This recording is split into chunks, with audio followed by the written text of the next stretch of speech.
নমস্কার, প্রত্যেককে নিয়ে শুরু করছি আমাদের আজকের বিশেষ আলোচনামূলক অনুষ্ঠান।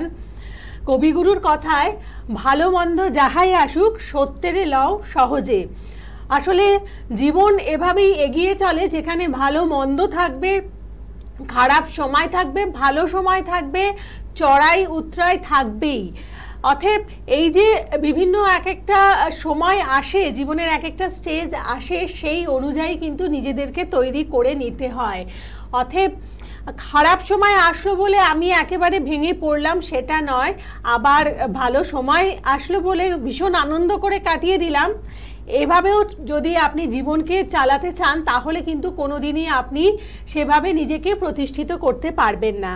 সেই কারণেই আপনার ভালো মন্দের জায়গাটা আপনি জেনে নিয়ে তারপরে সেই অনুযায়ী যদি নিজেকে তৈরি করে নেন, মানে খারাপের যখন সময় আসবে ঠিক খারাপটাকে কিভাবে আপনি রোধ করতে পারেন বা ভালো সময়টাকে আরও বর্ধিত করতে পারেন, সে জায়গাগুলো জেনে নিয়ে জানার জন্য কি করবেন সেটা নিশ্চয়ই ভাবছেন। হ্যাঁ, জানার জন্য একজন সুদক্ষ অ্যাস্ট্রোলজারের সুপরামর্শ আপনাকে নিতে হবে, মানে একজন অভিজ্ঞতা সম্পন্ন অ্যাস্ট্রোলজারের কাছে আপনাকে অবশ্যই আসতে হবে, কারণ আপনার জীবনের সময় অসময়ের কথা তিনি কিন্তু বলে দিতে পারেন।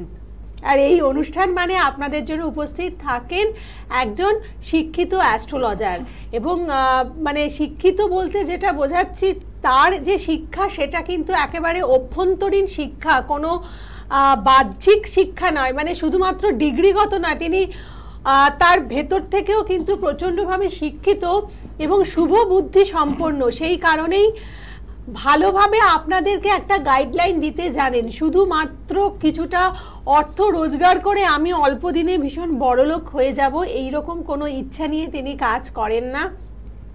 শিক্ষার আলোতে আলোকিত এবং তার নিজের দিক থেকেও মানে ভেতর থেকেও তিনি চান যাতে আপনারা কিছু করতে পারেন, মানে আপনাদের এই যে অসময়ের জায়গাতে তিনি যেন আপনাদের পাশে থাকতে পারেন, এটা তিনি তার অন্তর থেকে চান বলেই সবসময় এভাবে অনুষ্ঠানের আয়োজন করেন, যেখানে আপনাদেরকে একটা খুব সুন্দর গাইডলাইন দিয়ে দেন।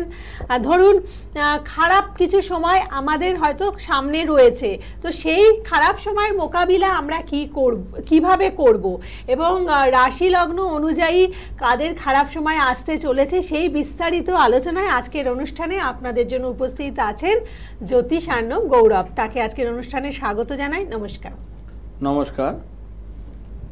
তো আমাদের খারাপ সময় জীবনে বিভিন্ন রকম সময়ে আসে, বিভিন্ন রকম দশা অন্তর্দশা পড়লে আমরা বিভিন্নভাবে ভুগি। তো সেগুলো আমরা জানি, যেমন 7.5 ঢাইয়া। দেখুন, কোনো কিছু নিয়ে ভয় পাওয়ার কিছু নেই। ঠিকঠাক সময়ে যদি সব কিছু প্রতিকার বা প্রতিবিধান করা যায়, আপনি সেই সমস্যা থেকে অবশ্যই বেরিয়ে আসবেন। ঠিক আছে? আর ঠিকঠাকভাবে হতে হবে। ঠিক আছে? তবেই কিন্তু সেটা থেকে মানে আপনি মুক্তি পাবেন, সেই যে সমস্যা সেটা থেকে আপনি উদ্ধার পাবেন। তো সেইটা কিন্তু সবাই ঠিকমতোভাবে করতে পারে না। এখন ধরুন সব রাশির ক্ষেত্রে আজকে যেটা বলবো, যে 12টা রাশি যে আছে, সেই 12টা রাশির জাতকদের যাদের খারাপ সময় চলছে, বিভিন্ন রকম সমস্যায় ভুগছেন। সে আর্থিক হতে পারে, পারিবারিক হতে পারে, সামাজিক কিছু সম্মানহানি হতে পারে, বা ব্যবসা বাণিজ্য ঠিকমতো চলছে না, সন্তানকে নিয়ে ভুগছেন, শরীরে অসুস্থতা হতে পারে, বাস্তুদোষ বা কিছু প্রবলেম হতে পারে, নানা রকম প্রবলেমের জন্য ভুগছেন, বা আইনি সমস্যায় জড়িয়ে গেছেন, সেখান থেকে বেরোতে পারছেন না। তো আপনারা কি করবেন? বিশেষ করে আজকে আমি কিছু দেবদেবীর নাম বলবো, রাশি অনুযায়ী কার কোন দেবদেবীর পুজো করা উচিত। আমি এরপরে আরেকটা একদিন প্রোগ্রাম করব, যেখানে ধরুন আপনাদের জন্মছকে যে যে গ্রহগুলো নিচস্থ বা খারাপ হয়ে আছে, সেগুলোর জন্য কিছুটা হলেও যাতে আর কি সমস্যা মেটে, তো কোন কোন দেবতার পুজো বা দেবীর পুজো করতে হবে সেগুলো আমি একদিন বলে দেব। আজকে রাশি অনুযায়ী আসি। ঠিক আছে? ধরুন যাদের মেষ রাশি, সময় ধরুন খারাপ চলছে, খুব ভুগছেন, সে শারীরিক হতে পারে, পারিবারিক হতে পারে, মা বাবাকে নিয়ে ভুগছেন, মানসিক কোনো প্রবলেমে চলছে, চাকরি বাকরির জায়গা, কর্মস্থলে সব জায়গায় ধরুন কিছু প্রবলেম হচ্ছে, শত্রুতা হতে পারে, নানা রকম সমস্যা থাকতেই পারে। আমি কিন্তু সব সমস্যার জন্যই বলছি, মেষ রাশির যারা, তারা কিন্তু হনুমানের পুজো করুন মঙ্গলবার করে, এবং হনুমান চালিসাটা পাঠ করুন মঙ্গলবার। কমলা রঙের সিঁদুর দিয়ে পুজোটা করবেন। ঠিক আছে? এটা যারা বৃষ রাশির জাতক, তাদের যাদের খারাপ সময় চলছে, কোনো দিকেই ধরুন মাথা তুলে দাঁড়াতে পারছেন না, বিভিন্ন সময়ে বিভিন্ন জায়গায় জড়িয়ে যাচ্ছেন, আর্থিকভাবে দুর্বল হয়ে পড়ছেন, পিছিয়ে পড়ছেন, বা সন্তানের পড়াশোনার প্রবলেম হচ্ছে, অবাধ্য হয়ে যাচ্ছে, স্ত্রীর সঙ্গে ঠিকমতো বনিবনা হচ্ছে না, এইরকম যদি সমস্যার মধ্যে থাকেন বৃষ রাশির যারা, তাদের ক্ষেত্রে বলবো লক্ষ্মীর পুজো করতে বৃহস্পতিবার করে, এবং সেখানে আপনাদের মানে সাধ্য মতো কিছু 1 টাকার কয়েন 2 টাকার কয়েন যে কোনো পারেন প্রতিদিন ওই প্রত্যেক বৃহস্পতিবার করে দেবেন, এবং সেইটা 1 মাস ছাড়া ছাড়া আপনারা কোনো দুস্থ ব্যক্তিকে বা কাউকে দান করে দেবেন। ভিক্ষা যেমন দেন সেরকমভাবে দিয়ে দেবেন ওই টাকাটা, ঠিক আছে? সে আপনার সামর্থ্য মতো 10 টাকা রাখতে হবে, 100 টাকা রাখতে হবে তা নয়, আপনি 1 টাকাও রাখতে পারেন, ঠিক আছে? তো সেক্ষেত্রে এরকম ধরুন 4 সপ্তাহ কি 5 সপ্তাহ 4খানা বা 5খানা রাখলেন, সেই 4 টাকা 5 টাকা যা হলো সেটাই আপনি রাস্তায় গরিব দুঃখীকে দিয়ে দিন।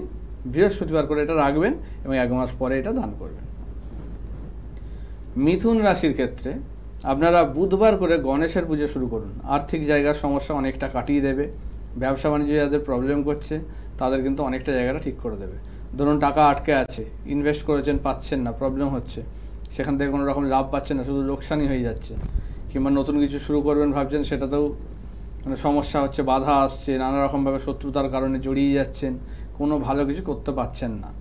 সেক্ষেত্রে আপনারা কি করবেন, বুধবার করে গণেশের পুজো করবেন এবং আকন্দ ফুলের মালা দিয়ে করবেন অবশ্যই, ঠিক আছে? এটা কর্কট রাশি যাদের, কর্কট রাশির ক্ষেত্রে আপনারা যারা সমস্যায় রয়েছেন, সময় ভালো যাচ্ছে না, কর্কটের ক্ষেত্রে এমনি প্রবলেমটা অনেক বেশি, কারণ কর্কটের এখন ঢাইয়া চলছে, সেক্ষেত্রে একদমই অবহেলা করা উচিত না। সেক্ষেত্রে এটা করবেন, বৃহস্পতিবার করে বিষ্ণুর পুজো করুন এবং মন্দিরে পুরোহিতকে কিছু খাদ্যদ্রব্য, সে মিষ্টি হতে পারে, কোনো খাবার হতে পারে, যে কোনো কিছু আপনার সামর্থ্য মতো 5 টাকা 10 টাকা 2 টাকা যা পারেন সেরকম কিছু খাবার জিনিস আপনারা পুরোহিতকে দান করুন। বৃহস্পতিবার করে করবেন এটা।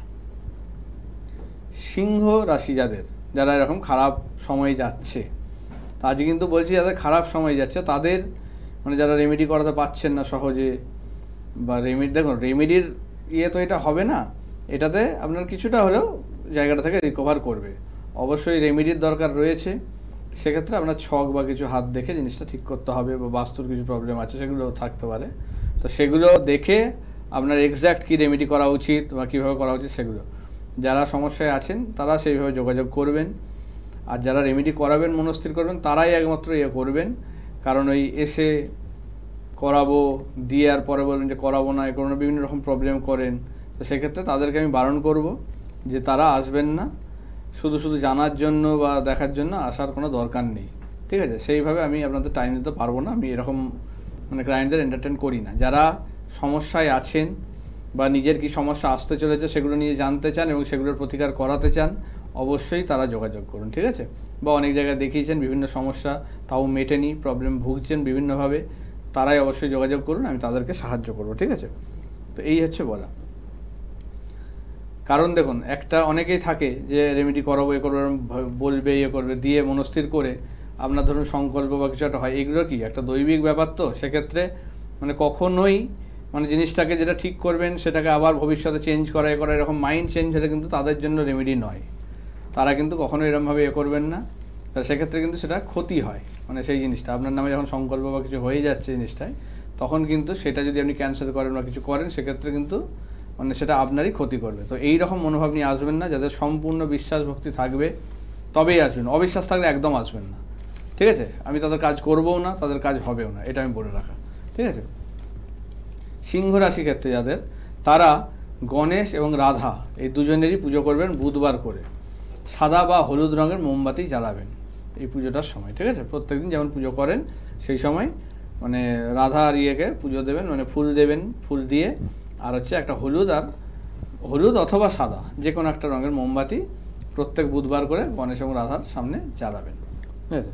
আচ্ছা, কন্যা রাশি যাদের ক্ষেত্রে, তাদের যারা সমস্যায় ভুগছেন তারা কি করবেন, তারা যেটা করবেন শিব এবং রাধা এই দুজনেরই পুজো করতে হবে, সোমবারে করতে হবে। সেক্ষেত্রে শিবলিঙ্গকে তো জানেন আপনারা, দুধ, দই, জল, বেলপাতা, মধু, ঘি এইগুলো তো দেবেনই, এবং সঙ্গে 7টা নীল অপরাজিতা ফুল দিয়ে অবশ্যই পুজোটা করবেন, এইটা কিন্তু অবশ্যই খেয়াল রাখতে হবে। আর রাধার ক্ষেত্রে সেরকম কিছু ইয়ে নেই, এমনি নর্মাল ফুল আপনি ইয়ে করতে পারেন, তবে পুজোটা যেন করা হয় সোমবার করে, ঠিক আছে? আচ্ছা, তুলা রাশির ক্ষেত্রে যাদের সময় খারাপ যাচ্ছে, সমস্যায় ভুগছেন, তাদের ক্ষেত্রে কি হবে? তাদের ক্ষেত্রে কৃষ্ণের পুজো করতে হবে বুধবার করে। এবং কী করবেন, সেখানে তুলসীর মালা দেবেন, অথবা 27টা তুলসী পাতা দিয়ে সেগুলো সাদা চন্দন মাখিয়ে কৃষ্ণের পায়ে দেবেন। ঠিক আছে, সেটা অবশ্যই করতে হবে। হয় তুলসীর মালা পরাবেন, অথবা 27টা তুলসী পাতা সাদা চন্দন মাখিয়ে কৃষ্ণের পায়ে দেবেন। এবং সেটা কবে দেবেন? বুধবারে দেবেন। বৃশ্চিক রাশির ক্ষেত্রে সরস্বতীর পুজো কিন্তু করাটা উচিত শুক্রবার করে।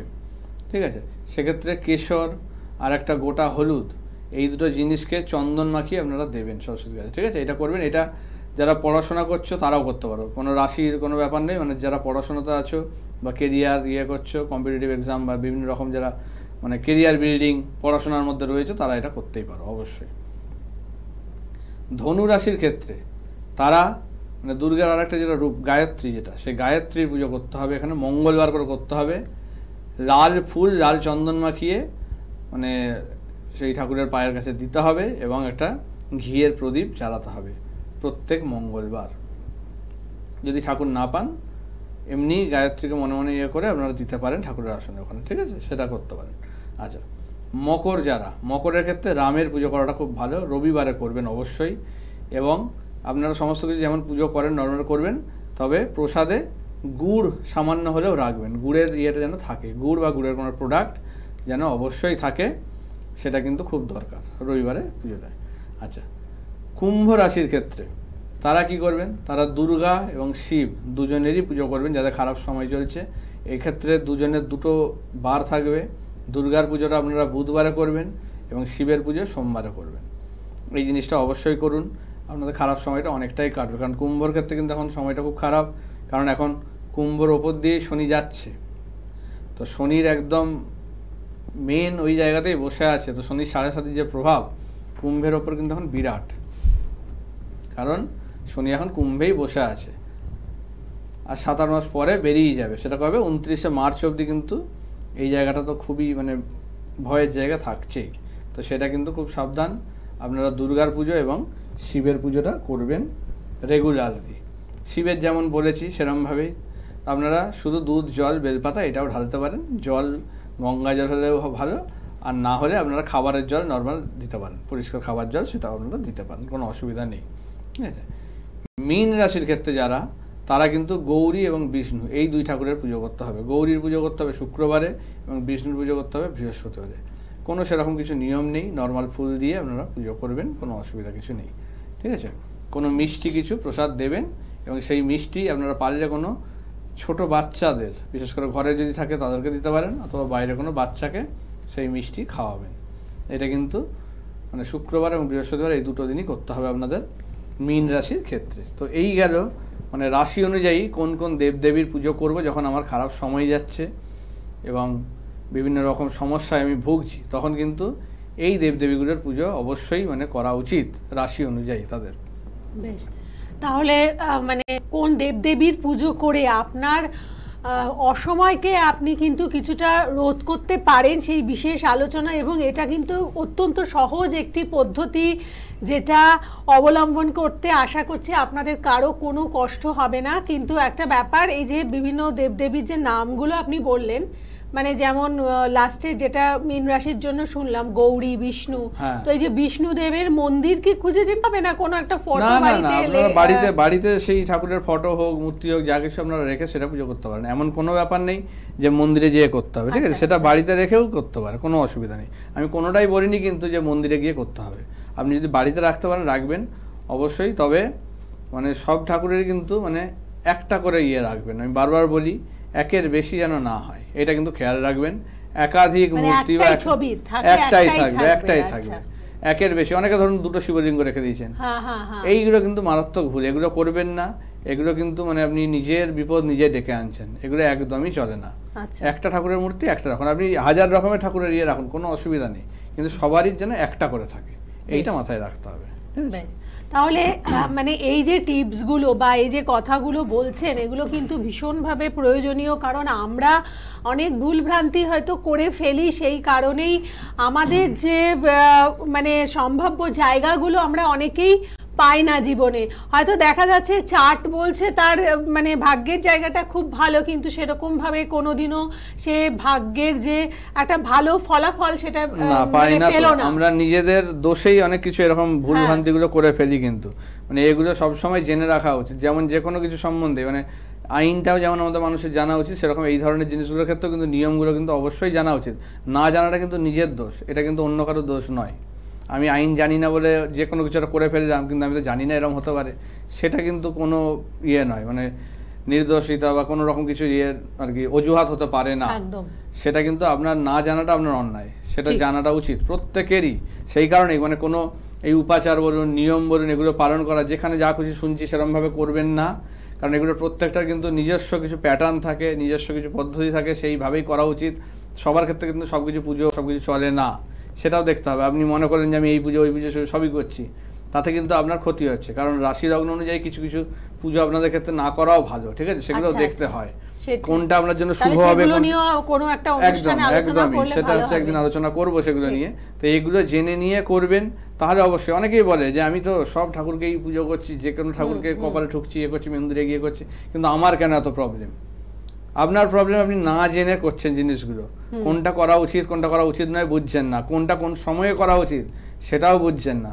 ধরুন যে কোনো টাইমে, যে কোনো দিন, যে কোনো সময় করে ফেলছি, তাহলে তো হবে না।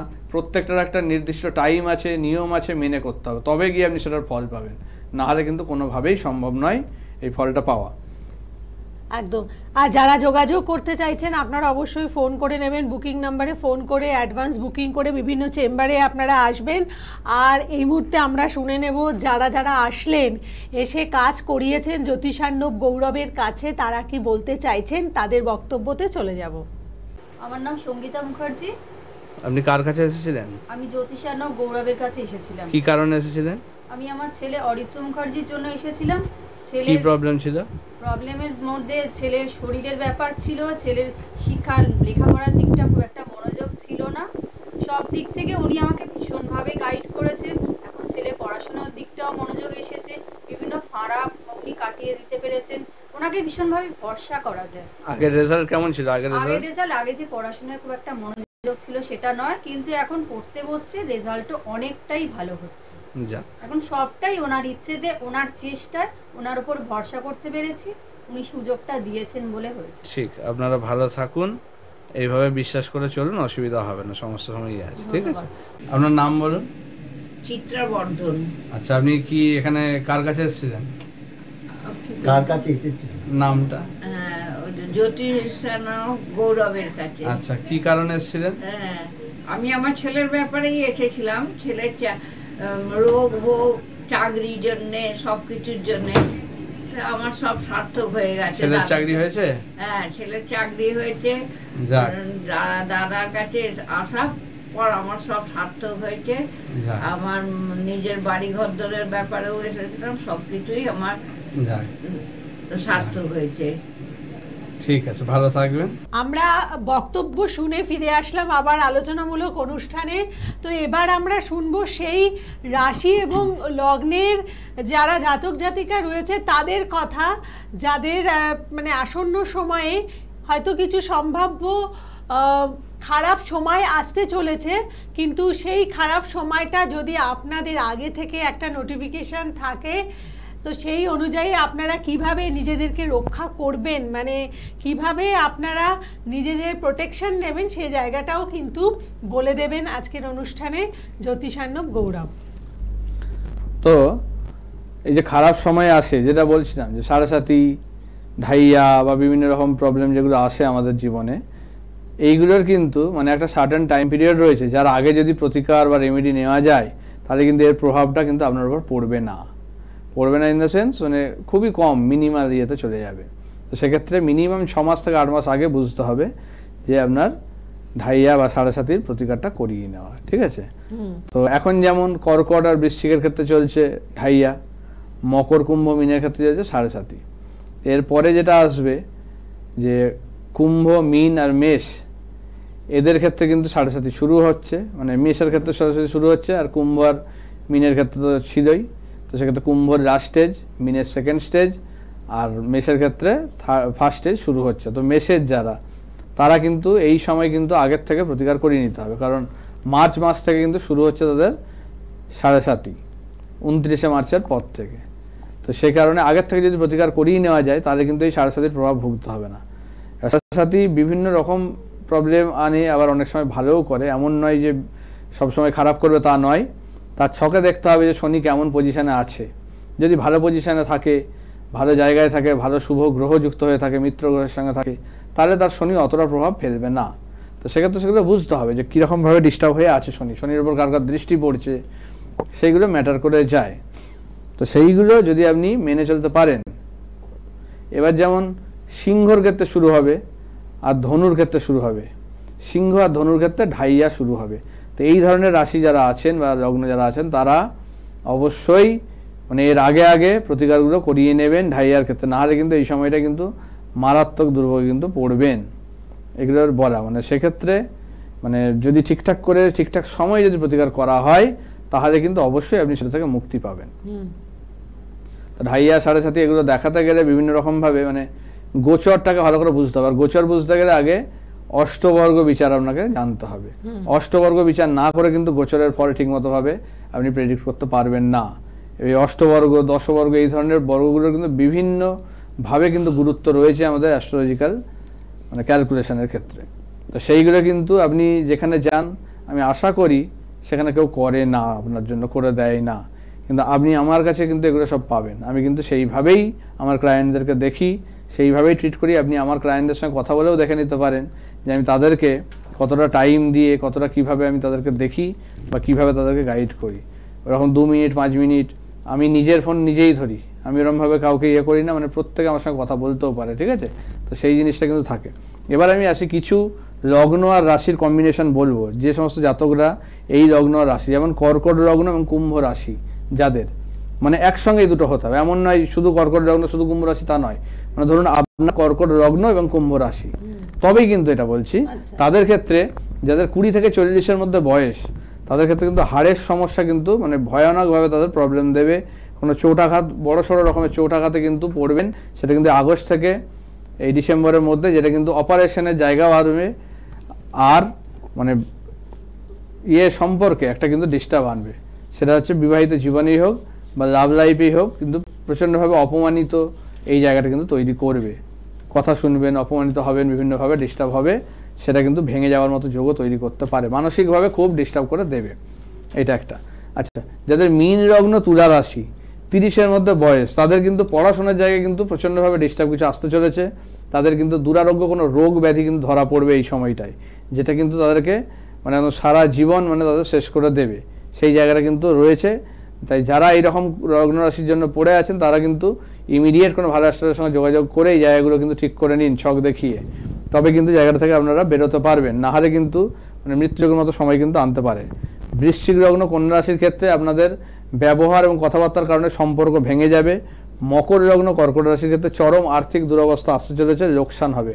কুম্ভ রাশি বৃষ লগ্নের ক্ষেত্রে আর্থিক মানে প্রচুর খরচা হয়ে যাবে স্ত্রীর কারণে, এবং বিভিন্ন রকম রোগ ব্যাধির জন্য কিন্তু জলের মতো অর্থব্যয় হয়ে যাবে। স্কিনের ডিজিজ কিন্তু ধরা পড়বে এবং স্পাইনাল কর্ডের কোনো সমস্যা কিন্তু ধরা পড়বে, এগুলো কিন্তু রয়েছে। অতএব এখানে মানে সমস্যা অল্প থাকতেই যদি একটু আপনারা সচেতন হন তাহলে কিন্তু অনেক সমস্যাকেই আপনারা মানে কমাতে পারবেন, ভালো থাকতে পারবেন। ভালো থাকুন, সুস্থ থাকুন। আগামী পর্বে আবার দেখা হচ্ছে। নমস্কার। নমস্কার।